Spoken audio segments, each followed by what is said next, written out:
Okey, Assalamualaikum dan selamat sejahtera semua. Okey, saya nak ucapkan, pertama sekali saya nak ucapkan tahniah kepada semua kerana telah terpilih sebagai salah seorang calon temuruga untuk jawatan risk analyst untuk Prudential. Okey, selamat datang ke Prudential. Semua sihat ke? Sihat. Sihat. Sihat Tuan. Okey. Terima kasih.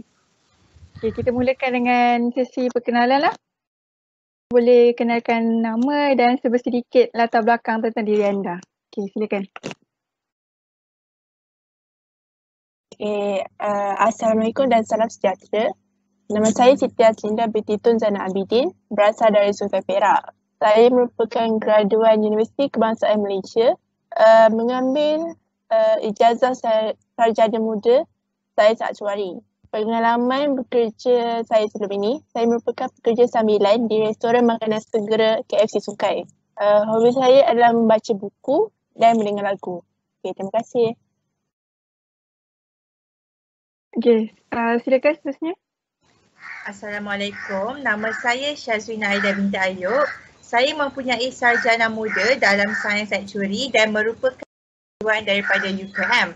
Sekarang saya masih tinggal bersama keluarga di Johor Bahru, Johor. Saya mempunyai pengalaman bekerja sebagai sales assistant di beberapa kedai dan juga pernah menjadi guru ganti di sekolah. Walau bagaimanapun, saya juga suka penuhkan masa saya dengan membaca artikel berkaitan dengan risiko dan penyelidikan tentang pengurusan risiko yang terkini supaya saya terus maju ke depan. Dan juga saya berharap saya dapat diberi peluang untuk mendapat lebih banyak pengalaman dalam dunia sebenar pengurusan risiko. Terima kasih. Okey, awak selalu baca artikel. Selalu baca artikel dekat mana ya? Boleh saya tahu? Saya guna satu apps ni, nama dia adalah View. Dia adalah untuk boleh tahu banyak artikel tentang yang terkini dalam dengan luar negara. Okey, menarik. Okey, seterusnya. Assalamualaikum warahmatullahi wabarakatuh. Nama saya Aina Nurina binti Muhammad Zulkartini. Saya berasal daripada Shah Alam, Selangor. Saya mempunyai ijazah Sains Aktuari daripada Universiti Kebangsaan Malaysia, maafkan saya. Latar belakang pendidikan saya adalah berkaitan dengan perihal yang melibatkan proses menganalisis risiko. Saya juga mempunyai pengalaman bekerja sebagai guru sementara di pusat tuition Kumon yang banyak menekankan tentang subjek matematik. Hal ini sedikit sebanyak dapat membantu minat saya dalam menyelidik dan menganalisis risiko. Terima kasih. Okey, terima kasih. Seterusnya, boleh tak saya nak tahu kenapa anda memilih syarikat kami dan apa yang awak semua faham tentang jawatan yang dipenuhi? Okey. Saya syarikat Prudential kerana Prudential adalah antara syarikat insurans yang terbaik di Malaysia. Terjajar dengan misi syarikat iaitu menyediakan kebebasan kewangan dan ketenangan fikiran kepada rakyat Malaysia. Saya sangat menyokong misi tersebut dan berhasrat untuk menabur khidmat bakti saya kepada syarikat ini. Jawatan penganalisis risiko ini bukanlah mudah. Ianya berkaitan dengan menganalisis data untuk menghitung risiko dan hasil. Jawatan ini memerlukan kemahiran berkomunikasi yang baik dan kemahiran dalam menggunakan beberapa aplikasi komputer. Pengetahuan teori asas yang saya telah perolehi dari universiti adalah selaras dengan keperluan untuk jawatan ini. Okay, terima kasih. Okey, seterusnya Cik Syazwina Aida. Terima kasih Tuan. Saya yakin bagi sesiapa sahaja yang dapat bekerja di bawah syarikat berreputasi tinggi seperti Prudential merupakan satu keistimewaan. Matlamat jangka pendek saya adalah untuk mendapat pekerjaan di syarikat di mana saya dapat aplikasikan skill saya dan membantu membaiki karier saya. Apabila saya membaca tentang syarikat ini, saya dapati bahawa kemahiran yang ada pada saya adalah tepat dan sesuai dengan keperluan dan atau requirement di mana saya dapat menunjukkan kemahiran teknikal saya untuk menyumbang kepada syarikat Prudential ini. Sebagai graduan Sains Aktuari, tidak lari dengan pengurusan risiko kerana tugas kerja aktuari adalah termasuk menganalisis data untuk mengukur risiko. Bagi saya pengurusan risiko adalah penting untuk kejayaan setiap entiti perniagaan itu. Jadi apa yang saya faham, pengurus risiko perlulah berupaya untuk jangkakan liability mereka untuk membangunkan perniagaan yang strategik dan pelang kawangan. Kajian pengurusan risiko juga sebenarnya melibatkan kita belajar bagaimana untuk kenal pasti, nilai dan juga menguruskan risiko kewangan dengan terhadap sesuatu organisasi atau satu projek. Terima kasih. Okey, terima kasih Syazwina dan Hakinda. Okey, soalan seterusnya ni saya tujukan kepada Hakinda dan Aina.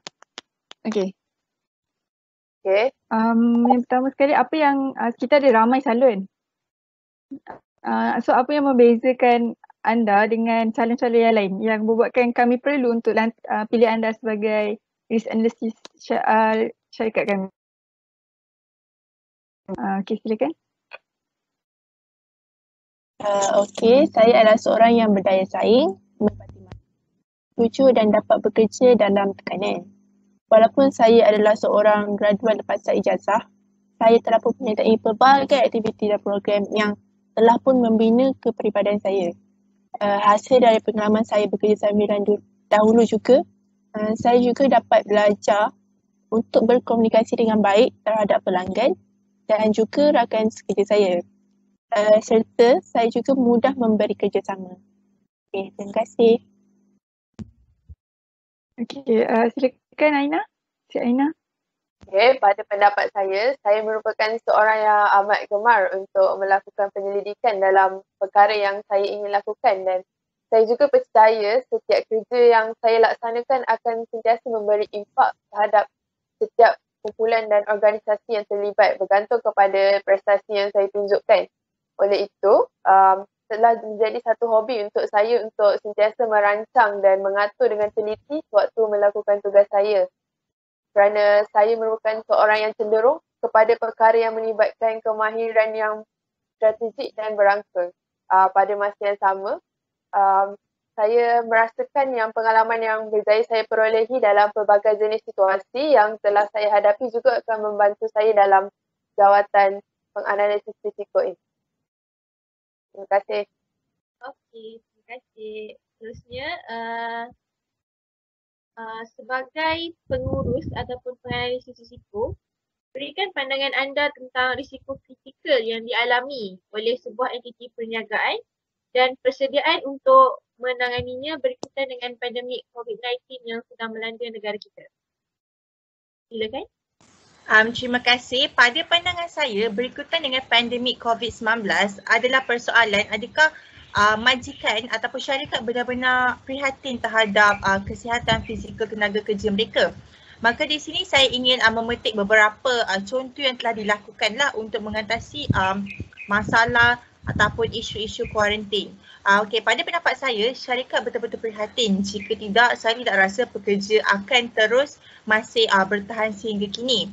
Banyak sebenarnya syarikat yang sebenarnya membenarkan pekerja mereka untuk bekerja dari rumah ataupun kita panggil work from home, dan bukan itu saja, infrastruktur juga diperlukanlah untuk menjalankan work from home ini seperti kapasiti internet ataupun online tools functioning. Okey, saya telah melihat banyak syarikat lain yang melakukan perkara yang samalah dengan satu syarikat yang kita cakap ini. So, bekerja daripada rumah bukannya kita lakukannya sekali-sekala atau 1 atau 2 hari dalam seminggu. Saya boleh lihat sendiri ahli keluarga saya pernah membuat perubahan bekerja dari pejabat ke rumah beberapa tahun yang lalu dan saya sedar mereka terpaksa menubuhkan home office di rumah dan bukannya hanya bekerja di atas kerusi yang selesa di rumah. Kakak saya sendiri seorang yang jaranglah bekerja dari rumah dan dia sedar dia telah membuat satu perubahan yang sedikit sukar dengan bekerja di rumah semasa pandemik ini. Saya selalu mendengar daripadanya bagaimana dia terpaksa rehatkan pergelangan tangan kerana meja di rumahnya terlalu tinggi digunakan dan tidak selesa untuk bekerja sepanjang hari. itu sesuatu yang patut difikirkanlah oleh syarikat pada pendapat saya. Kita semua pekerja-pekerja berada dalam situasi ini dalam jangka masa yang panjang. Jadi apakah usaha yang perlulah supaya pekerja dapat bekerja dengan selesa? Saya fikir ia juga penting untuk kita sedar bahawa beberapa pekerja syarikat suka akan persekitaran pejabat mereka ataupun mereka seorang introvert. Jadi majikan perlu macam fikirkan tentang alatan yang boleh digunakan lah seperti video meeting untuk sediakan platform untuk pekerja bersosial. Majikan tidak perlu risau atau bimbang lah seolah-olah kita membenarkan pekerja mereka untuk slack off. Kita hanya meminta mereka untuk sesuaikan diri dan menjadi lebih produktif lah dalam keadaan yang sukar ketika pandemik ini. Saya yakin sedikit sokongan daripada majikan kepada pekerja mereka akan menjadikan pekerja lebih bertenaga dan dapat pergi lebih jauh lah ketika pandemik ini berlaku. Terima kasih.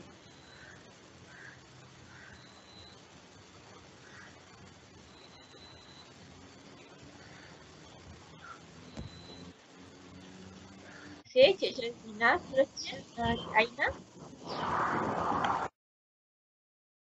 Sebagaimana kita ketahui tuan, adalah mustahil untuk memastikan proses perniagaan suatu syarikat itu berjalan dengan sempurna secara keseluruhannya. Lebih-lebih lagi pada era pandemik ini. Ketahanan kepimpinan perniagaan, jenama ataupun syarikat benar-benar diuji lebih-lebih lagi di saat ini. Komunikasi adalah satu kunci dan perkara yang amat penting kerana ramai pihak mungkin berada dalam keadaan yang keliru.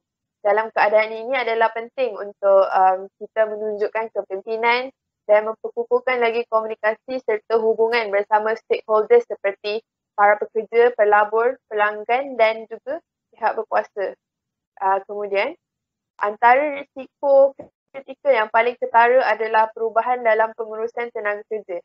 Dengan keadaan majoriti tenaga kerja yang kini bekerja daripada rumah, pengurusan pekerja telah beralih sepenuhnya kepada medium digital. Oleh itu, bagi menangani masalah yang mungkin akan timbul, aset digital perlulah dimanfaatkan sepenuhnya pada waktu ini bagi memudahkan pekerja yang bekerja daripada rumah.